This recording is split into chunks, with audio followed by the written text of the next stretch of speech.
Bom dia, amados irmãos, que a graça e a paz do nosso Senhor Jesus estejam com todos. Hoje a nossa leitura e meditação é do livro do profeta Isaías, capítulos 3 e 4. O capítulo 3 começa com o juízo de Deus sobre Judá e Jerusalém. O Senhor declara que há de retirar de Judá todo o seu sustento e apoio, desde o sustento básico para a sobrevivência, como pão e água, indicando assim que não mandaria chuva para a produção de alimentos. Judá, portanto, passaria por dias de grande seca e de fome.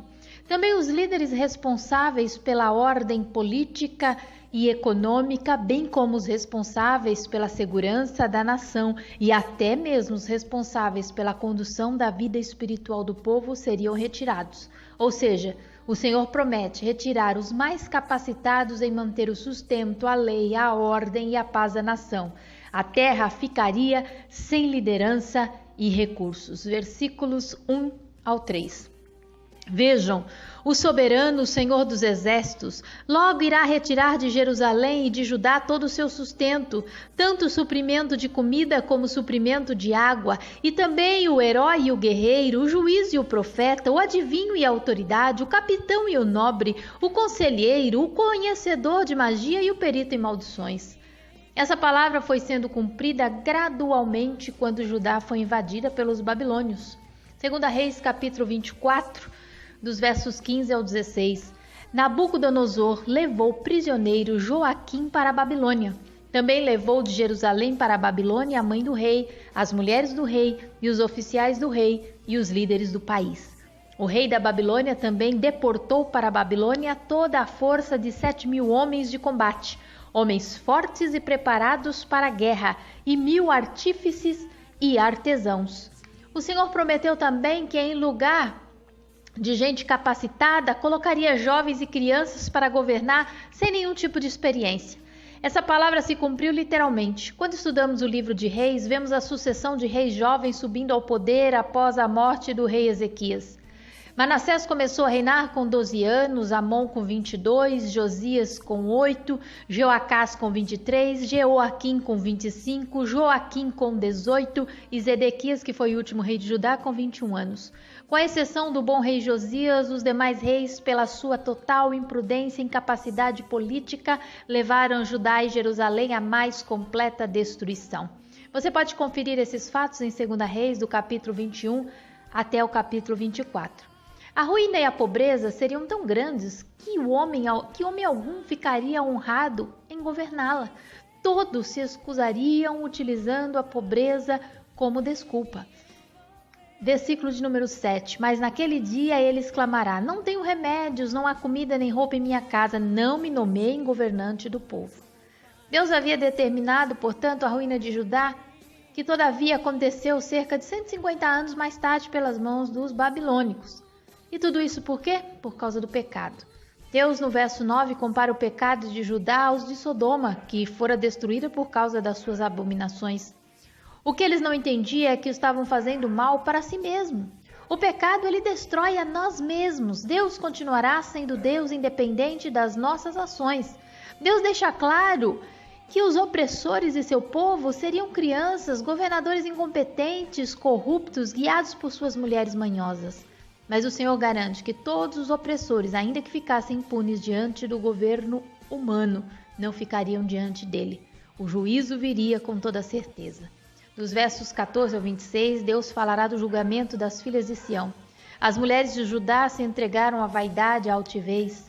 A preocupação de tais mulheres era embelezar-se com todo tipo de roupas e joias da época para conquistarem os maridos de outras.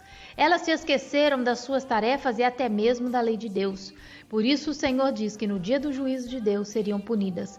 Todas as suas joias e propriedades seriam arrancadas. Sua nudez seria descoberta quando fossem levadas cativas como escravas pelas invasões da Síria e da Babilônia. Versículo 17. O Senhor rapará a cabeça das mulheres de Sião. O Senhor porá a descoberto as suas vergonhas. O Senhor descreve no verso 24 a condição deplorável que essas mulheres seriam encontradas. Verso 24. Em vez de perfume haverá mau cheiro, em vez de cintos corda, em vez de belos penteados calvície, em vez de roupas finas vestes de lamento, em vez de beleza cicatrizes. E o pior, não haveriam homens para defendê-las, porque a grande maioria seria morto na guerra. Versículos 25 e 26. Seus homens cairão ao fio da espada, seus guerreiros morrerão no combate. As portas de Sião lamentarão e prantearão por causa disso, e sem nada ela se assentará no chão. O capítulo 4, ele inicia dando continuidade ao desespero das mulheres, filhas de Sião, solteiras, em busca de um marido para que saíssem da sua desonra. Por causa da guerra, poucos homens restaram, e os que restaram eram assediados pelas mulheres solteiras a se casarem. Versículo 1. Naquele dia, 7 mulheres agarrarão um homem e dirão: nós mesmas providenciaremos nossa comida e nossas roupas. Apenas case-se conosco e livra-nos da vergonha de sermos solteiras. Mas a partir do verso 2, Deus passa a falar do renovo que haverá sobre a terra com o governo do Messias. Versículo 2. Naquele dia o renovo do Senhor será belo e glorioso, e o fruto da terra será o orgulho e a glória dos sobreviventes de Israel. Deus, ele não abandona os seus fiéis. Aqueles que permaneceram em obediência e em temor ao Senhor serão protegidos, cuidados, salvos. Deus continuaria a operar seus propósitos com os santos remanescentes. Versículo 3. Os que foram deixados em Sião e ficarem em Jerusalém serão chamados santos, todos os inscritos para viverem em Jerusalém. O apóstolo Paulo, quando fala da glória futura de Israel, também fala sobre os remanescentes. Romanos 11, versículo 5. Assim hoje também há um remanescente escolhido pela graça. O que podemos aprender com esse pequeno capítulo 4? Que somente aqueles que têm sido santificados com o novo nascimento em Cristo Jesus e que foram plenamente transformados pela lavagem da palavra de Deus serão alistados como cidadãos da Nova Jerusalém, da Jerusalém Celestial. Deus continua a requerer santidade, pois sem santificação ninguém verá o Senhor. Que o Senhor nos ajude a permanecermos fiéis até o fim.